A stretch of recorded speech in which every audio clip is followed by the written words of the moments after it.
तू पढ़ ले। ये किसको भेजने हैं दोनों, मैंडी को? उसका नहीं है? एम्प्लॉयमेंट आते ही उसको एम्प्लॉयमेंट नहीं आता होती। मेरा ऐसे आता है। मेरे को एक चीज समझ नहीं है समझाने से पहले मेरे को एक चीज नहीं समझाओ।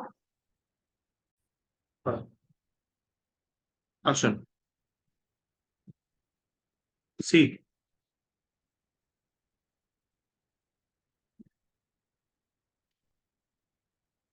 चल, 4 पॉइंट से बेटा मेरा रह गया था लास्ट वीडियो में, इसलिए कंटिन्यू कर रहा हूँ। देख, हमारे देश में कुछ ऐसी इंडस्ट्रीज है जहाँ पे बहुत ज्यादा टेक्नोलॉजी, ऑयल रिफाइनरी हो गई या स्मार्टफोन्स को मैन्युफैक्चर करने की हो गई, उसमें फॉरेन डायरेक्ट इन्वेस्टमेंट हमारी सरकार ने अलाउ कर दी अप टू 51%। मतलब कोई बंदा भी कोई हाई टेक्नोलॉजी इंडस्ट्री इंडिया में सेटअप करना चाहता है तो फॉरेनर इंडिया में आके 51% इन्वेस्ट कर सकता है सर। बाकी के 49% के लिए किसी इंडियन को उसको ढूंढना पड़ेगा इन्वेस्टमेंट। मतलब फॉरेनर को क्या मैंने 100% इन्वेस्टमेंट अलाउ किया या सिर्फ 51% अलाउ किया? तो लिखो, पढ़ो ना। थिएटर हाँ।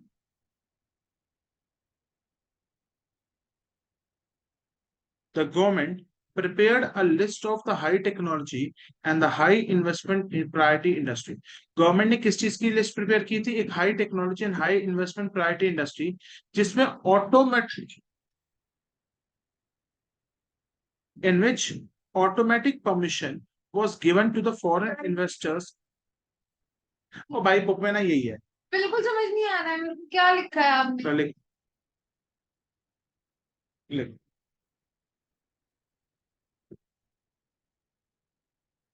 इजी बताना बिल्कुल इजी क्लियर होता है। लिखो। इसकी जगह क्या लिख सकते हो? Government prepared a list of high technology and high priority industries। हाँ, चलो। Government prepared a list of high technology and high priority industries in which एक सेकेंड। हाई टेक्नोलॉजी और high priority industries in which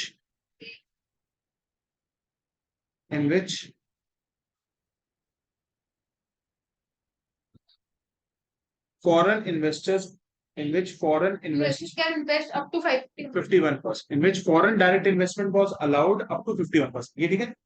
In which foreign direct investment was allowed up to 51%, in which foreign direct investment was allowed up to 51%,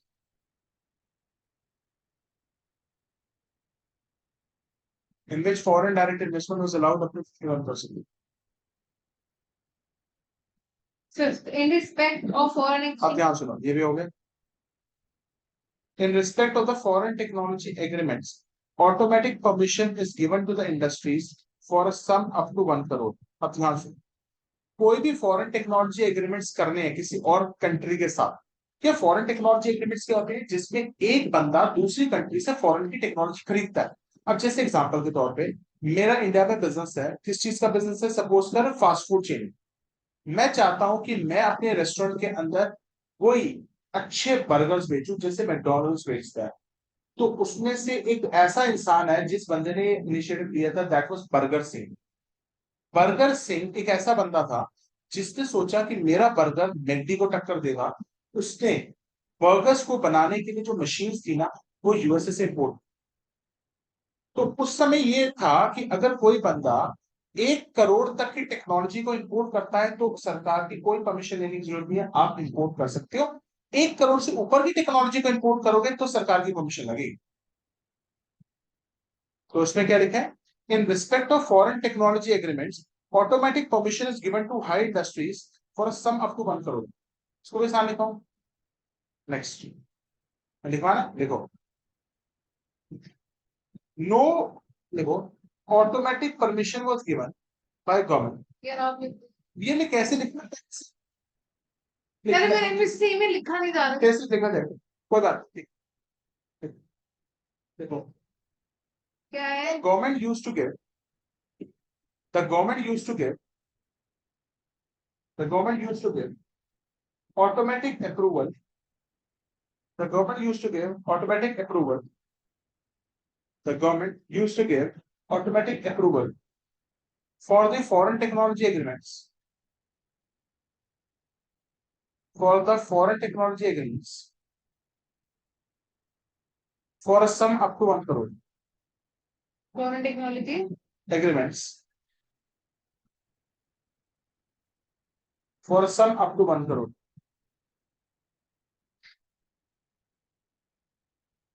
बस। और सरकार ने कहा कि कोई भी फॉरेन टेक्नोलॉजी अगर 1 करोड़ तक करते हो कोई परमिशन लेने की जरूरत है। तो आ जाता है एग्जाम में एक क्वेश्चन आ सकता है, व्हाट आर द आर्ग्यूमेंट। पहले ग्लोबलाइजेशन खत्म करके फिर आउटसोर्सिंग को शुरू करने से पहले थोड़ा रहा। आउटसोर्सिंग का मतलब है जो काम को पहले करती है वो काम किसी और से करें। इसमें चैप्टर खत्म। WTO थोड़ा सा लिखवाना है मैंने। WTO के बाद फिर आएंगे arguments in favour and against of LPG policy के तहत। यस भाई ज्यादा होगा तो खत्म करा। एक दिन में अगर एक चैप्टर खत्म होते होता 8 दिन में इंडियन को, 10 दिन में मैक्रो, 18 दिन का कोर्स होता, फिर तो भाई पूरे साल तुम मंजीरा बजाते थे। इतनी जल्दी तो होता भाई, टेक्स टाइम। अगर मैं एक एक लाइन रीड कर, टीचर्स एक एक लाइन रीड नहीं करते, वो समझाता कहता घर में डालते, मैं एक एक लाइन रीड कराता हूँ। आ जाओ arguments in favour of globalization, कि ग्लोबलाइजेशन करने से फायदे क्या है। पहला, greater access to global market. एक चीज बता, क्या नाइकी अपने जूते सिर्फ अमेरिका में बेच पा रहा है या इंडिया में बेच पा रहा है? तो एग्जांपल लिख लो, Nike selling McDonald's, Nike selling shoes all over, Burger King, howdy, Domino's, Bajaj, Coca Cola, Nike selling it shoes all over world. हाँ, जेमसन, पता ना जेमसन क्या होता है? बोलो तो मम्मी को क्या बोल रही हूँ। होता ही है, सारे ब्रांड वगैरह होते हैं। तो बता, ग्रेटर एक्सेस, ज़ारा भी है, लुई विटॉन, कैल्विन क्लीन, ठीक है, ठीक है, अच्छा ब्रांड जो भी है मेरे को मतलब वैसे कौन डॉल्सी गबाना। तो हुआ क्या कि ग्लोबलाइजेशन की वजह से greater access to global market, हम अब ग्लोबल मार्केट में पहुंच गए, हमारे प्रोडक्ट्स ऑल ओवर वर्ल्ड।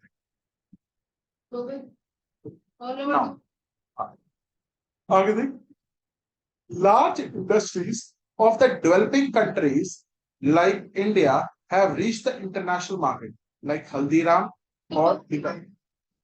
वो फॉरनर्स के पॉइंट ऑफ व्यू से था, इंडिया से। तो दूसरा क्या है, हल्दीराम बाहर भी है। हाँ, न्यूजीलैंड में भी है, ऑकलैंड में भी। तो मैं तो ऑकलैंड गया हूँ ना, न्यूजीलैंड। हल्दीराम और बिका नहीं। मैं तो गया हूँ ना, इसलिए तो बता रहा हूँ, मैं तो ऑकलैंड गया हूँ। ऑकलैंड इंडिया के ब्रांड है। तो पहुंच गए बाहर। चलो, तो हल्दीराम, बीकानेर जैसे कुछ ब्रांड्स इंडिया के बाहर भी चले। उसके बाद एडवांस टेक्नोलॉजी लाइक आईफोन्स भी अवेलेबल है इंडिया में। Last, skilled people across the global are able to earn the high income by using the skills like AP Delor and Justin Bieber। कि जो स्किल्ड लोग हैं वो अपनी स्किल्स को यूज करके पूरी दुनिया में पैसा अच्छी तरह कमा। क्या हमने लिखा, the skilled people across the globe are able to earn higher income by using the skills. ठीक है, और भी ले ले जितने भी आईपीएल में। आर्ग्यूमेंट्स अगेंस्ट ग्लोबलाइजेशन, हाँ ग्लोबलाइजेशन नहीं होना चाहिए। देखो देखो, तो बेनिफिट ऑफ ग्लोबलाइजेशन है ना, सिर्फ डेवलप्ड कंट्रीज को मिलता है, लाइक यूएसए को। साला वो तो अपने बिजनेसेस इंडिया में एक्सपैंड कर पाए हैं, मगर हम फॉरेन कंट्री में पहुंच, बीकानेर बस थोड़े से ही है ना। वहां के तो कोई भी छोटा मोटा ब्रांड है दो में आ गए, बैलेंसियागा, छोटे छोटे ब्रांड्स होते ऐसे कह रहा है। वहां के मतलब क्यों होता है कि बेनिफिट ऑफ ग्लोबलाइजेशन सिर्फ यूएसए जैसी डेवलप कंट्रीज को मिलता है, इंडिया जैसी डेवलपिंग कंट्रीज को ग्लोबलाइजेशन का बेनिफिट देखो क्या, the benefit of the globalisation occurs only to the, हाँ बेनिफिट लिखा ना, the benefit of globalisation accrues है बेटा वो, इज रिसीव्ड। ठीक है, द बेनिफिट ऑफ ग्लोबलाइजेशन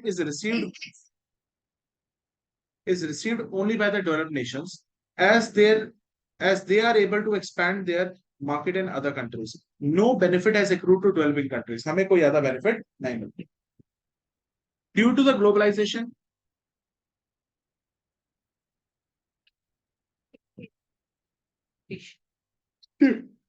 इसका मतलब था टफ। ग्लोबलाइजेशन की वजह से बड़ी ज्यादा मल्टीनेशनल कंपनीज इंडिया में आ चुकी है, जिसकी वजह से टफ कंपटीशन होता है ना। ग्लोबलाइजेशन की वजह से इनकम इनइक्वालिटी लोगों में और देशों में भी बढ़ रही है। जैसे सर यूएसए तो और अमीर अमीर होता जा रहा है, इंडिया और गरीब होता जा रहा है। हमारे देश की जीडीपी में हमारे लोग तो मर रहे हैं ना। जैसे एग्जांपल एक्शन जूते बनाता है, वो is the domestic industry. Adidas, Reebok, Nike आके उसने उसको हटा दिया। कैंपस, छोटे बड़े ब्रांड होते हैं। Due to the globalization, economic inequality between the people and the nation are increasing. Globalization compromises, बेटा व्हाट इज कॉम्प्रीमाइज? कॉम्प्रीमाइज का मतलब क्या होता है? एक तरीके से समझौता। हाँ, निछावर नहीं होता। कॉम्प्रोमाइज का मतलब होता है समझौता करना। Globalisation compromises with the cultures, traditions and the identity of the developing country. हमारे लोगों के ट्रेडिशंस खराब कर रहे हैं। जैसे एग्जांपल के तौर पे यूएसए में जैसे कस्टम होता है ना, छोटे छोटे कपड़े पहनने का, लिव इन में रहने का, ये सारे सिस्टम्स इंडिया में आ। भाई यार, लिव इन रिलेशनशिप में नहीं रहते, तो ये जो गंदे गंदी चीजें आई है ना, वो यूएसए से ही है। वेप पीना, सिगरेट, क्लबिंग, ये सारे वहीं से आए।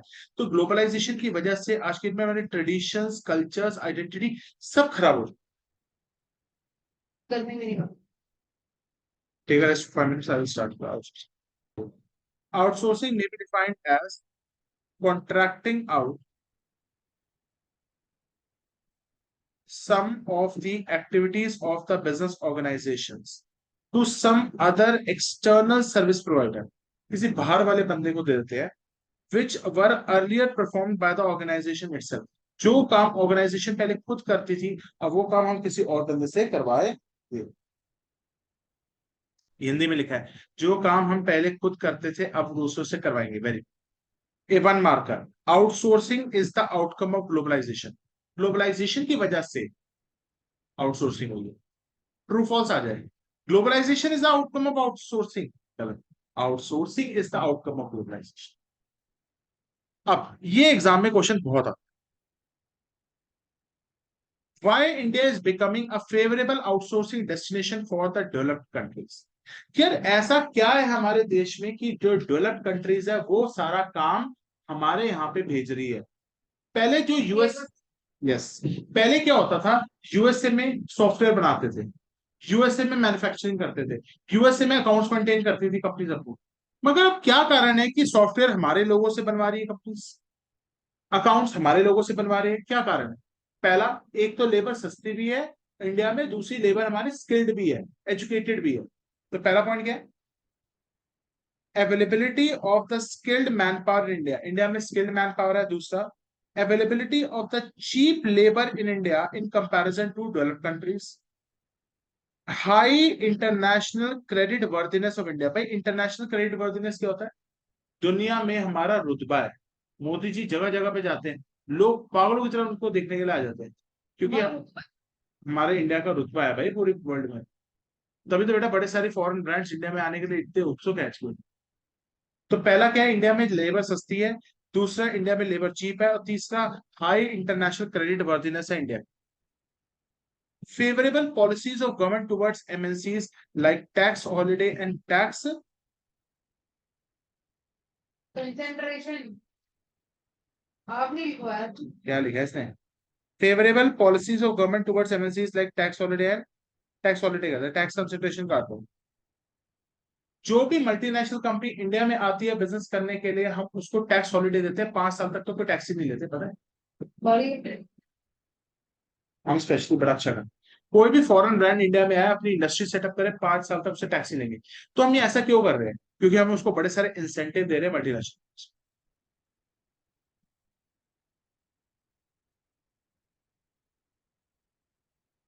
अब क्वेश्चन आ जाता है, what are the benefits of outsourcing to India? Outsourcing के फायदे क्या है? पहला, मैं कह सकता हूं आउटसोर्सिंग की वजह से large number of employment opportunities मिल रही है इंडियंस को। बिल्कुल। Outsourcing help provides the employment to the large number of employed Indians unemployed Indians. दूसरा, क्या फॉरेन का पैसा इंडिया में आएगा या नहीं आएगा? Inflow of foreign exchange in India. पहले दो पॉइंट में कोई डाउट? तीसरा, मैं कह सकता हूं जब फॉरेन का ब्रांड इंडिया में आएगा वो हमारे साथ टेक्नोलॉजी और आइडियाज भी शेयर करेगा नहीं करेगा? जैसे एग्जांपल, मैकडी इंडिया में आया तो मैकडी ने इंडिया के साथ अपनी रेसिपी शेयर करी या नहीं करी? तो तीसरा पॉइंट क्या है? Outsourcing ensures exchange of ideas and technical know how. What is technical know how? Technology. Technical know how की जगह लिख ले टेक्नोलॉजी बस, कि आउटसोर्सिंग की वजह से टेक्नोलॉजी और आइडियाज का लेन देन हो। Outsourcing is also increasing the international credit worthiness of India. भाई आउटसोर्सिंग की वजह से हमारी इंटरनेशनल क्रेडिट वर्थिनेस भी बढ़। कोई डाउट? अब एक चीज बता, आउटसोर्सिंग की वजह से मैं कह सकता हूँ लोगों को बहुत अच्छी हाई स्टैंडर्ड लिविंग जॉब्स मिल रही है, जिनसे उनका स्टैंडर्ड लिविंग कम हो रहा होगा बढ़ रहा होगा। Outsourcing creates more and more high-paying jobs for the people of India. As a result, standard of living of the people will rise. तो हमें standard of living of people will also rise.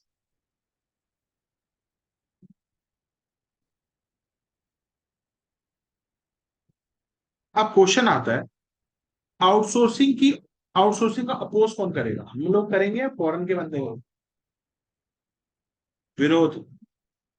वो लोग करेंगे। वहां के USA के citizen कहतेंगे कहेंगे जो काम तुम हमसे कराते थे, अब वो काम तुम इंडिया भेज रहे हो, वहां के लोगों को पैसे मिल रहे हैं, हम तो अनएम्प्लॉयड हो रहे हैं भाई।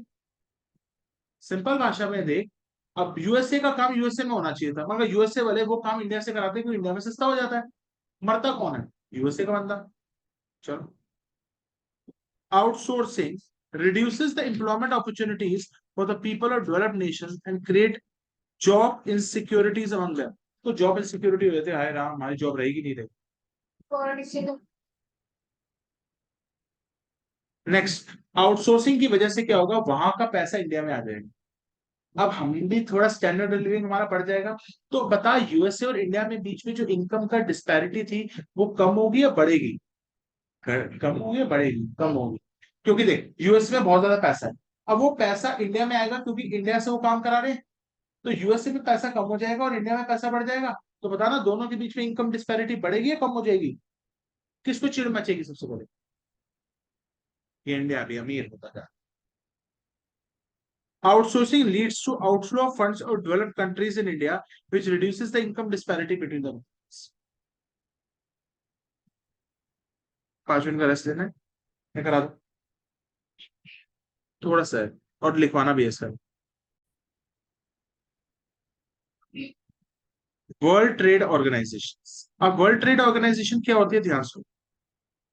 एक छोटी सी बात बता, क्या कंट्रीज पहले जमाने में अपने देश के अंदर टैरिफ और नॉन टैरिफ बैरियर लगाती थी, जिससे उनके कंट्रीज के बीच में इंपोर्ट एक्सपोर्ट ज्यादा ना हो? लगाती थी। मगर डब्ल्यूटीओ आया और उसने कहा यार तुम सोचो ना, तुम लोग ये बैरियर क्यों लगाते हो? वहां का सामान इंडिया में, इंडिया का सामान वहां पे क्यों नहीं जाना अलाउड? क्योंकि हर कंट्री कुछ ना कुछ चीज बनाने में एक्सपर्ट है। चाइना अच्छी मैन्युफैक्चरिंग कर लेती है, इंडिया अच्छी सर्विसेज दे सकती है और अच्छी स्पाइसेस दे सकती है। अगर हर कंट्री ये रियलाइज कर लेना कि मैं जो चीज बनाने में बेस्ट हूं मैं वो बनाऊंगा और दूसरे देशों को बेचूंगा और उनसे वो चीज खरीदूंगा जो वो बनाने में अच्छा है, तो पूरी दुनिया सुधर जाए और दुनिया को वो चीज सस्ते से सस्ते में मिलेगी। एग्जाम्पल के तौर पे हमें पता है कि हम लोग इंडिया के अंदर स्पाइसेस बनाने में बहुत एक्सपर्ट है, तो हम स्पाइसेस बनाए। हम बाई चांस इंडिया में क्या चीज हम बनाने में एक्सपर्ट नहीं है, जैसे एग्जांपल के तौर पे टॉय। टॉयज में एक्सपर्ट नहीं है, we are not expert in making the toys. हम जितना मर्जी कोशिश करें we are not good in making toys. तो हम क्या करेंगे, टॉयज इंपोर्ट करेंगे चाइना से, चाइना बेस्ट है वो। तो डब्ल्यूटीओ क्या कहता है, सुन, डब्ल्यूटीओ के आने से पहले गैट था, ये पूरी पहले लाइनें लिखी, सुन लिख। 1948 में हमारे देश में क्या था, गैट।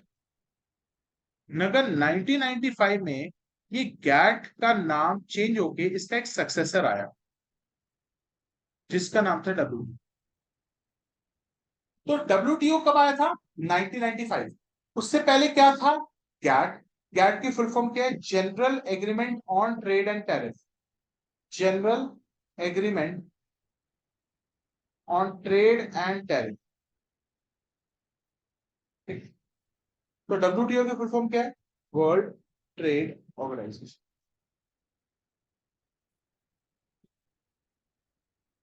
डब्ल्यूटीओ की फुल फॉर्म है वर्ल्ड ट्रेड ऑर्गेनाइजेशन, और जीएटीटी की फुल फॉर्म है general agreement on trade and tariff.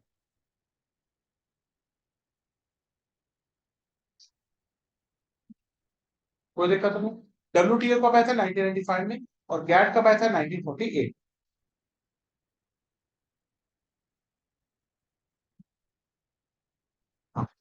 WTO came into existence in 1995. WTO was a successor of GATT, General Agreement on Trade and Tariff. At present, there are 164 members of WTO. अभी हमारे पूरे world में WTO के कितने members हैं? 164। और GATT 1948 में आया था और उसके सिर्फ 23 कंट्रीज मेंबर। तो GATT कब आया था? 1948 में।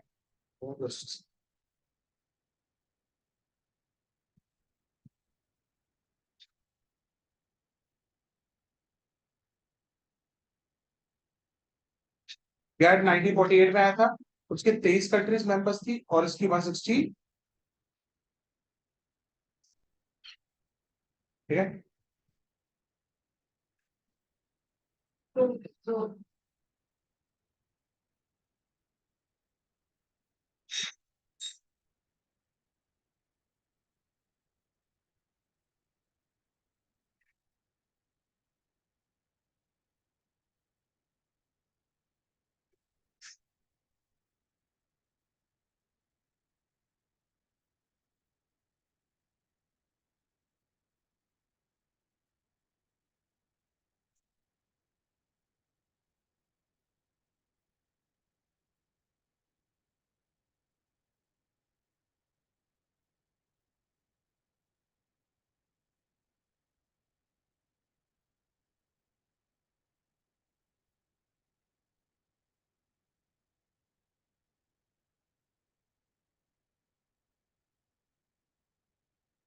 तो WTO came into existence in 1995. WTO was successor of GATT, and at present 164 countries है जो WTO के मेंबर्स हैं, और GATT में से 23 मेंबर्स की कंट्रीज थी। क्वेश्चन आता है, the main objective of WTO। भाई, ऑब्जेक्टिव ऑफ WTO क्या था? कि वो ऑब्जेक्टिव ऑफ WTO ये था कि वो टैरिफ और नॉन टैरिफ बैरियर क्या कहता था, कंट्रीज को लगाओ या हटा दो, जिससे दोनों कंट्री, कुछ याद ना हो तो बस ये याद कर लो। WTO का मेन ऑब्जेक्टिव था, वो कंट्रीज को कहता था टैरिफ और नॉन टैरिफ बैरियर हटा दो, जिससे कंट्रीज के बीच free flow of goods and services हो सके। The main objective of WTO is to liberalize the trade between the countries and to remove the tariff and the non-tariff barriers. India is a member of WTO. क्या India is a member of WTO? Yes, India एक member of WTO है। Sure ऑप्टिव अब बता रहा हूँ, अबे यार ये ऑब्जेक्टिव्स लिखवा रहा हूँ मैं। देखो, अब बेटा मेरे को ना थोड़ी सी चीजें लिखवानी, सारे बच्चे लिखेंगे, बट बता ऑब्जेक्टिव्स और WTO। पहला, WTO का एक और ऑब्जेक्टिव भी था, to ensure optimum utilisation of resources, to ensure optimum utilization of resources and to protect the environment। भाई WTO कहता था कि जो कंट्री जिस चीज को बनाने में एक्सपर्ट है वो बना, जिससे ऑप्टिमम यूटिलाइजेशन ऑफ रिसोर्सेज हो सके, और हमें एनवायरमेंट को क्या करना है? प्रोटेक्ट भी करना है। एक लास्ट है, to ensure a rule based.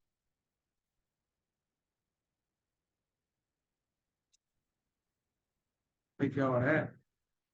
वो वहां से कर लो ना, वहां से भी तो होता है।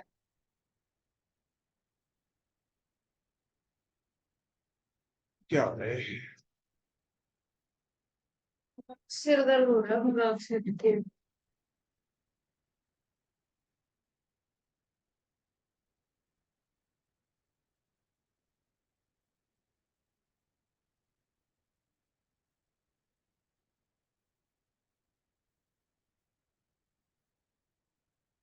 देखो, इसका तीसरा पॉइंट था जो मैंने लिखना था। श्योर। तीसरा पॉइंट मैंने लिखा, to ensure the optimum utilisation of resources, to ensure the optimum and to protect the environment.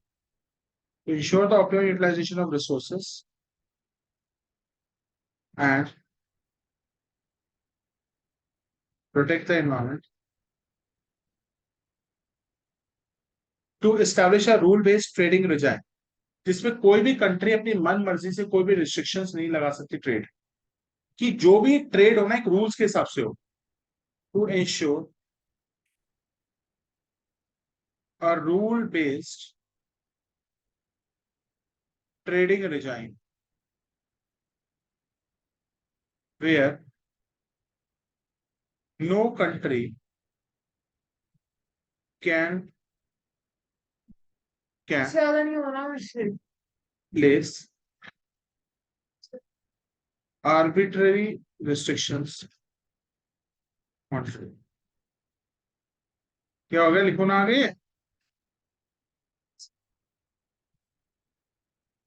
वैसे